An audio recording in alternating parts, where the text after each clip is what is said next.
Colour का है, ये मैंने आपको बताने की कोशिश की है कि जो एक फीमेल की जो वर्जिनिटी के लिए जो लोग मानते हैं, जो जिम्मेदार होता है वो होता है। ब्लीडिंग होती है तो वो कहाँ से आती है? यहीं से आती है। मैंने शादी से पहले किसी भी लड़के के साथ कोई फिजिकल रिलेशन नहीं रखा। मेरी उम्र 22 ईयर्स है और मेरी शादी अगले 2 महीने में होने वाली है।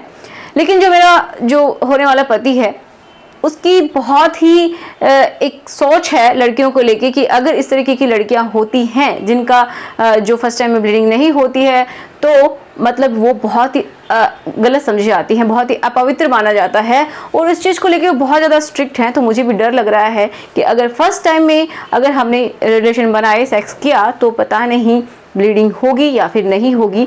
तो इसलिए मैं आपसे पूछती हूँ कि क्या मुझे ये जो कैप्सूल्स है ये ले लेने चाहिए, क्योंकि मैंने इंटरनेट पे चेक किया और मुझे इसके बारे में पता चला, जो कि मैं चुपके से मंगवा भी सकती हूँ। तो इस तरीके का मेरे पास एक मेल आया और उस लड़की का मैं नाम नहीं बता सकती क्योंकि उसने खुद ने बोला है कि मेरी जो पहचान है वो आप ना बताएं। लेकिन मैंने उनसे पूछा कि क्या मैं इसके ऊपर वीडियो बना सकती हूँ, तो यस, उन्होंने बोला है कि आप प्लीज़ इसके ऊपर वीडियो बनाइएगा। तो देखिए, उस लड़की ने तो कोई रिलेशन भी नहीं बनाए, लेकिन फिर भी उसको इस चीज़ का डर लग रहा है कि पता नहीं ब्लीडिंग होगी या फिर नहीं होगी। तो इसी के ऊपर मैंने ये वीडियो बनाया है क्योंकि उसने, जो लड़की है, उसने बात की है कुछ कैप्सूल्स की, जो कि आपको भी पता होने चाहिए कि वो क्या होते हैं, जो कि आपकी फेक वर्जिनिटी को दिखाएंगे कि आप वर्जिन हैं। ठीक है, जबकि वो लड़की कह रही है, अब मुझे नहीं पता कि वो उसने कभी कुछ ऐसा नहीं किया, लेकिन फिर भी डर लग रहा है कि पता नहीं हो ना हो। तो इस मेल को पढ़ के आपको क्या लगता है कि क्या लड़कियों के ऊपर प्रेशर नहीं है? तो ये जो समाज का जो प्रेशर है या फिर जो उसकी होने वाले हस्बैंड का जो प्रेशर है वो कितना है उसके ऊपर, अगर इस तरीके की बातें होती हैं? तो देखिए, अगर किसी ने रिलेशन बनाया है, अगर कभी कुछ उसके साथ ऐसा हुआ है या तो उसकी मर्जी से या फिर उसकी मर्जी के खिलाफ, तो उसके माइंड में सोचिए कितना ज़्यादा डर होगा अपने फ्यूचर को लेके। और ऐसा होता भी है। आजकल भी बहुत सारे ऐसे लोग हैं जो कि इसके बारे में सोचते हैं, क्योंकि मैंने जो वीडियो बनाया उसके कमेंट बॉक्स आप जाके देख लीजिए, पूरा भरा पड़ा है कि आप झूठ बोल रही हैं, ऐसा नहीं होता है मैम। तो मैं आपको थोड़ा सा समझाने की कोशिश करती हूँ, जिनको समझना है वो जरूर समझेंगे और जिनको नहीं जानना है वो तो ऐसे भी नहीं समझेंगे। ठीक है, तो देखिए, हम थोड़ा सा समझते हैं कि कहाँ पे क्या होता है, किस तरीके से ये काम करता है। तो देखिए, ये क्या है? बच्चेदानी है जिसमें बच्चा ठहरता है। ये उसका मुंह होता है जिसको बच्चेदानी का मुंह बोलते हैं या फिर सर्विक्स कहा जाता है, ये यूट्रस बोलते हैं।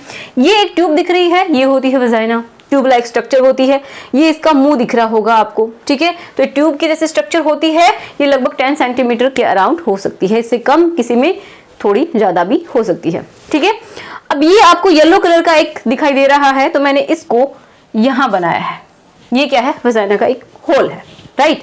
अब ये जो येलो कलर का है, ये मैंने आपको बताने की कोशिश की है कि जो एक फीमेल की जो वर्जिनिटी के लिए जो लोग मानते हैं, जो जिम्मेदार होता है वो होता है हाइमेन। अब हाइमेन एक पतला सा टिश्यू होता है, बहुत ही पतला होता है। किसी में उसकी थिकनेस ज्यादा हो सकती है, किसी में बहुत ही कम हो सकती है। तो ये कोई स्पेशल अलग से जुड़ा हुआ कुछ भी नहीं है। ये इसी का, ये समझिए कि जो हॉल है इसी का एक्सटेंशन होता है। ठीक है, जो कि पतला सा टिश्यू है, ये वाला येलो वाला।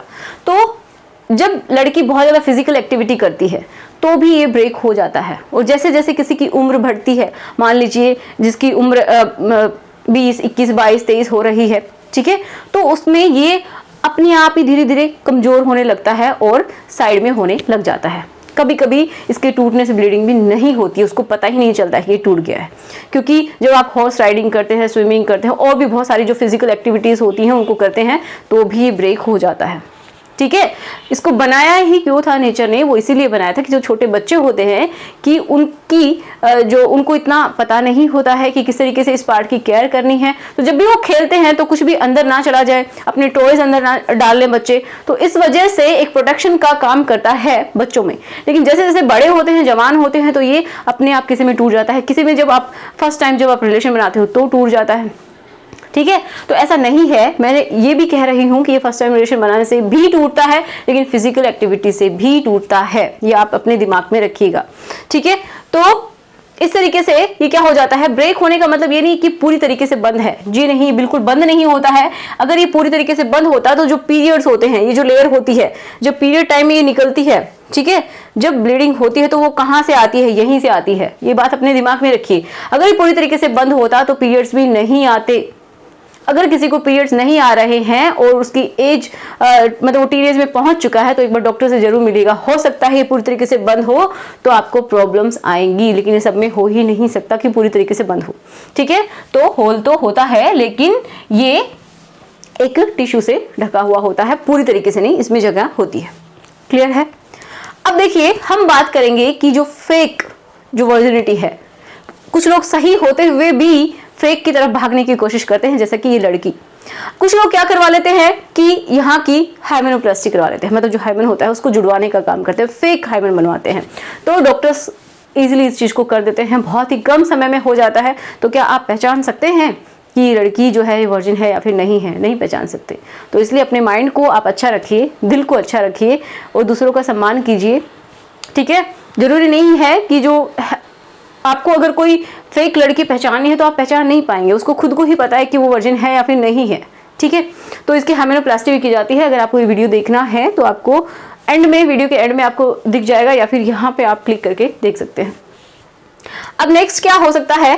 फेक दिखाने के लिए, अगर किसी को फेक ही बनना है कि हाँ मैंने सब कुछ कर भी रखा है लेकिन फिर भी मुझे दिखाना है कि मैं वर्जिन हूँ, ठीक है, तो वो क्या कर सकती हैं? आजकल इतने भयंकर तरीके से चीजें चली हुई हैं, ऐसे ऐसे प्रोडक्ट्स हैं। तो आज हम बात करेंगे इन कैप्सूल्स की। तो पहली बात हम यही करते हैं कि इनको यूज कैसे करते हैं।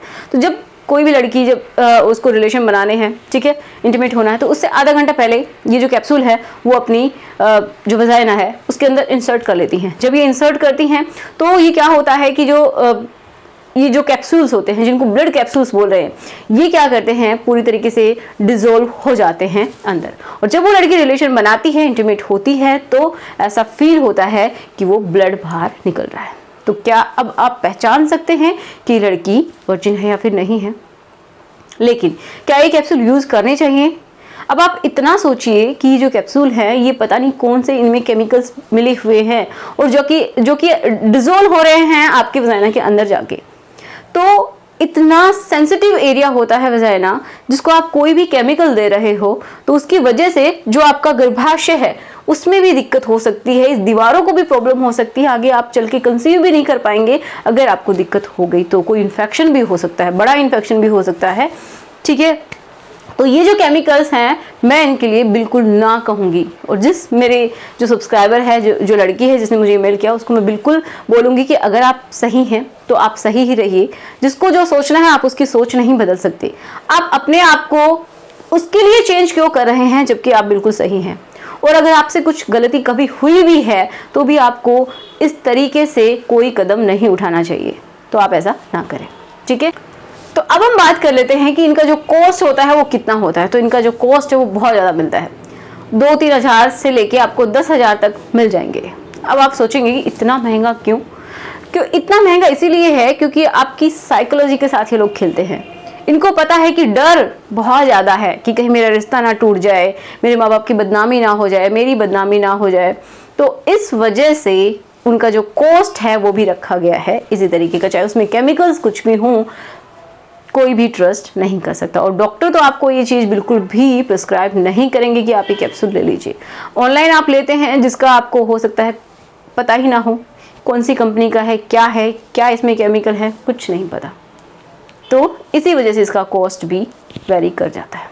ठीक है, सो आई होप आज का वीडियो आपके लिए हेल्पफुल रहा हो। अगर आपके लिए हेल्पफुल है तो प्लीज़ लाइक करना और इसको सबके साथ शेयर करना जिनकी शादी होने वाली है और किसी के माइंड में कुछ इस तरीके की बातें चल रही हैं, तो प्लीज़ शेयर कीजिएगा, चाहे वो लड़का है या फिर लड़की है। तो मिलते हैं नेक्स्ट वीडियो में। Thanks for watching.